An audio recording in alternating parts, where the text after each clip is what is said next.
Oh man. Buffs Nation, what's going on? What a great way to start the college football season last night with an old school throwback game between the Nebraska Cornhuskers and the Minnesota Golden Gophers. Buwana Beast is in here. Man, you're right. Told you. That's right. You were saying it. Minnesota just needed to turn around the fourth. That's how all these games always go for Nebraska. Man, dude, I it was just comical. It was hilarious. I was able to catch most of the second half on the once I got home from the School Minds game. And man, this this was so funny. This team right now, Nebraska Cornhuskers, is still favored right now by 8.5 points coming into Boulder next week, and that used to be double digits before this game. I think, regardless of the result that we see tomorrow with CU and TCU, I think CU gets it done. If they don't, it's going to be close, and I think CU is going to be favored coming into that matchup next week after all this is going on. But man, I mean, how many games does Nebraska? What is it in the corn? Is it in the corn? That's what I'm just wondering, because this fan base, I really feel, and by the way, condolences to our faithful Cornhusker fan. Comes on this channel all the time, Mike. Man, my heart breaks for you, man. Is it in the corn? But I feel like this, the Nebraska fan base, man, they're gonna run out Matt Rhule before he gets 2 full seasons in, man. But I gotta say, I had higher expectations for Nebraska coming into this game, specifically from the quarterback position. Jeff Sims, yes, we knew that he was running a lot of Georgia Tech because of that offense, but I thought, with him coming here, especially because they told Casey Thompson, kick sand, get out of there. Really solid quarterback, that we would see Jeff Sims become unlocked a little bit, and we were going to see him really become take a step out there with passing. Now, 11 of 19, 114 yards, a touchdown that was a total gimmick, and 3 interceptions, including an interception as Nebraska was driving there at the end of the game to get that victory. It's clear that he is just not a passer. He's just not a passer. And I think I thought, okay, it was probably just the Georgia Tech offense that was holding him back. Matt Rhule knows what he's doing, but man, it is so clear that Matt Rhule, he just does not have the talent right now on offense. He does not have the talent right now on offense to be competitive. They got some big boys. Their defense, man, credit to them on holding Minnesota to 13 points. But you don't think that they're going to have trouble with the speed of CU's team next week? This team has way more speed than Minnesota. And okay, they have a little bit of a stout defensive line, Nebraska does, or whatever, but we're going to be able to get the ball out quick. They have I forget the guy's name, one of their top DBs is missing the first half because of a targeting call. I don't think you could have had things go any more terribly for Nebraska coming into or finishing out that game. But another thing that I've heard is that, people told me, well, Minnesota, they're supposed to win or some people, I picked them to win the Big Ten West. Who cares about the Big Ten West? The Big Ten West is not anything. So it does not surprise me that this game was close yesterday. Every now and then we'll get a Wisconsin team that's worth something, but the Big Ten East is where it's at. Ohio State, Michigan State, Penn State, right? The Big Ten West is going to look different next year. It's going to be a lot stronger. But this year, man, this is a side note. I do not understand when you have like 4 or 5 teams in this conference that are big time programs, and everything else is just like, it's just bad football. That's just my opinion. I don't understand how they can have a considerably higher media deal than the SEC. I just don't get it. But that's for y'all to explain to me. But anyways, man, what I want to come on here and say was that, CU, man, it's going to be a joke if they're still dogs going into this game next week with how terrible and one-dimensional that offense looks. I don't care how good Nebraska's defense is. When your quarterback is a complete liability, that's gonna create some issues. And Jeff Sims right now is a total liability at the quarterback position. I would imagine they get that win yesterday if Casey Thompson is still the quarterback, right? Right? And Jeff Sims, I mean, 19 carries, 91 yards.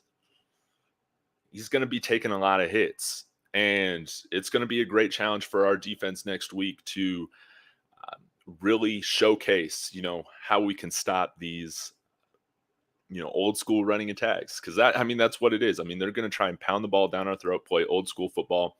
And Mike, you're here, man. Penalties and turnovers. Sorry, offense. Still believe. Go Big Red. Yes, Mike. Thanks for tuning in. I saw that you sent me a few emails, so I will get back to you in due time, my man. But I want to know your thoughts on this, Mike. Like, do you guys get that win with Casey Thompson? I think y'all do. I think Casey Thompson's a good quarterback. I'm not really sure what the dynamics were with why he left the program, but my thoughts were that if they were moving on to Jeff Sims, or if Casey Thompson was leaving, they were very confident in moving on to Jeff Sims at quarterback. And but this is going to be a transition year for Nebraska. And what I hope for Nebraska fans is that they can keep your perspective, Mike, because some of the radio shows that I've been listening to today about the Cornhuskers and all that, they seem to be out of patience, and give this thing time with Matt Rhule. But it's going to be one of those things where with many of Matt Rhule's teams, it's never very pretty that first year, and then we'll see kind of where he can build things. But right now, 8.5-point favorites going into Boulder next week. I take that as a big offense right now to this team, to Coach Prime. And I imagine that line is going to be adjusted after tomorrow. We're just going to have to see. But again, Nebraska's got great running backs, but we're going to be able to stack the box and really focus on the run because they don't really have big time receiving threats right now.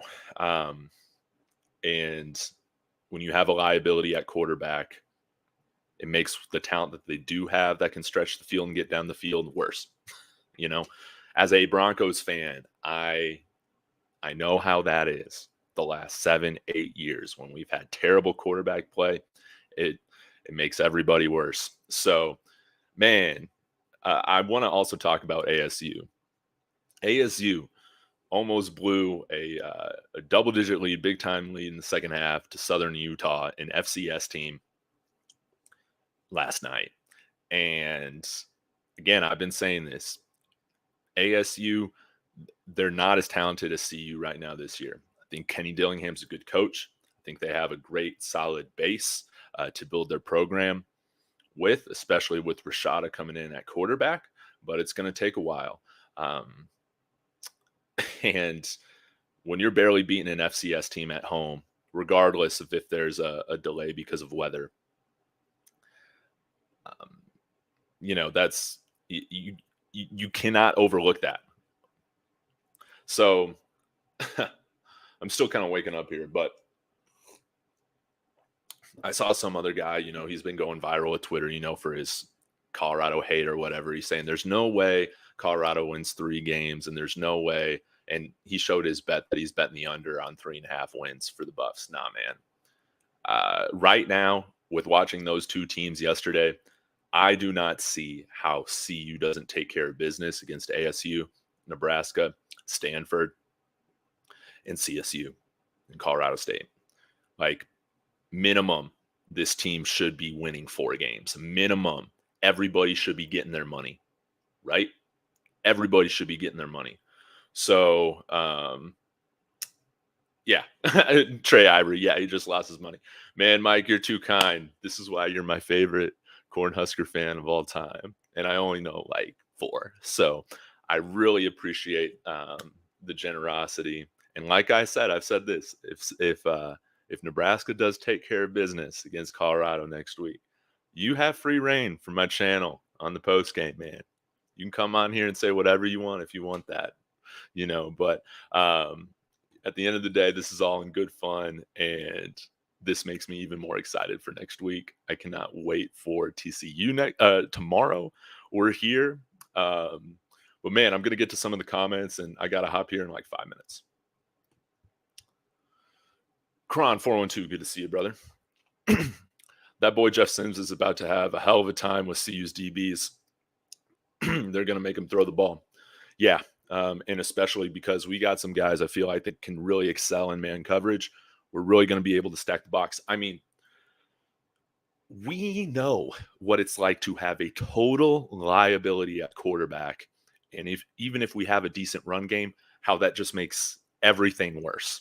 It makes everything worse. Speaking from personal experience, we know how that is, where your quarterback cannot throw, can really just run, and they're facing 8, 9 guys in the box sometimes. Even if we have quality offensive linemen, when you're facing that sort of stacked box all the time because your quarterback just cannot win a matchup over the top or cannot fit a ball into a tight window, it creates so many issues.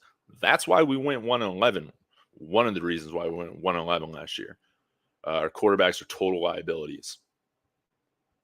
It makes the offensive line look even worse. Grizz, Shiloh and Silman Craig are going to have a field day against that running game. And Bishop, Thomas, Shane Cokes, everybody, man. Absolutely right. I'm pumped about this. And on Fridays, guys, this is where I'm like, I want to hype y'all up. I want to get us all excited. Forget being logical and all that stuff, man. I'm just pumped. We're going to see TCU get their butt whooped by CU tomorrow. Then we're going to see Coach Prime take care of business in his home opener. I love it. I feel way better about this team from what I have seen. Even better after watching what happened last night with Arizona State and Nebraska. No way. All I kept thinking was, this guy is supposed to be the one that throws at Travis Hunter. Absolutely. And David Talks Buffs, my guy, Carter Stoutmire, starting cornerback Carter Stoutmire, true freshman, NFL in his blood. That's right. Seize the day. I'm looking for Shiloh to get the first pick in the first quarter. Let's go, man. And again, we're going up, not to look ahead, or I know we're looking ahead right now, but talking about TCU tomorrow, we're going up against a guy that is also really unproven as a passer. Chandler Morris, again, was pretty highly recruited. Was a higher rated 3-star when he came out. Again, committed to Oklahoma, but he had a ton of different Power 5 offers, one being CU. But, I mean, he's got more arm talent than Jeff Sims. We know that. But again, our terrible team gave him fits last year, and we need to make Chandler Morris beat us with his arm. In these first 2 games, we really need to make these quarterbacks beat us. And if Jeff Sims and Chandler Morris throw for 300 yards and beat the crap out of us, hats off to them. I will come on this channel and, I will hype them up as the next, college football Hall of Famers, if that's the case. I will do that. But we have to make them beat us. Man, Green Creole, good to see you. Thank you for checking in as always. Let me know your thoughts. And yeah, please hit that like. I appreciate you. I enjoy your show. BTCU, man. I appreciate you, Mike. I appreciate you so much. What did you see from Nebraska and Utah? Well, totally forgot about Utah. I'm picking to win this conference for the 3rd straight year. So seeing what they did last year or last night against Florida was no surprise, especially when they had a Big Ten transfer, Mertz. Why am I forgetting his first name? Come over there from Wisconsin, who was terrible, starting for Florida. to see the issues that he had with that Utes defense was no surprise. I think I was a little surprised to see just how good that Utah Utes backup quarterback was, Bishop, because they still have Cam Rising out, but he should be returning soon. No surprise, Utah's the team to beat in this conference. I've been saying it. I don't know, ever since we started talking about predictions for this year. USC, you can't depend on them. Utah's a better team than Oregon, than Washington. They are the team to beat, and they are the team that I am most nervous about in playing this year. But people just don't talk about Utah. You know, they don't have stars. If Jeff Sims throws passes against Travis, Travis will be dancing the other way. Absolutely. Absolutely. But man, that offense, man, like I said on Twitter, you cannot be running an offense that's, you know, styled from like the 1950s and expect to win a bunch of games this year. That's just not going to happen. They need quarterbacks. So anyways, guys, I got to get out of here. I appreciate you guys. Any bets on the line? Right now on my DraftKings, there is no line. I haven't checked FanDuel. I'm not signed up on there. DraftKings is just where I do that. So I'll need to check that. Where I got that odds from was just Google. I think Athlon Sports had something posted about it. So anyways, I appreciate you all. We'll let Nicholas get the last word in. Cormani will be starting by week 2 to 4. He's really coming along. Book it. I'll be back later today. Have an interview at 4:20 today. We were thinking 4:15, but I'm like, let's just go 4:20. All right. I'll catch y'all later, guys. And as always, let's go Buffs.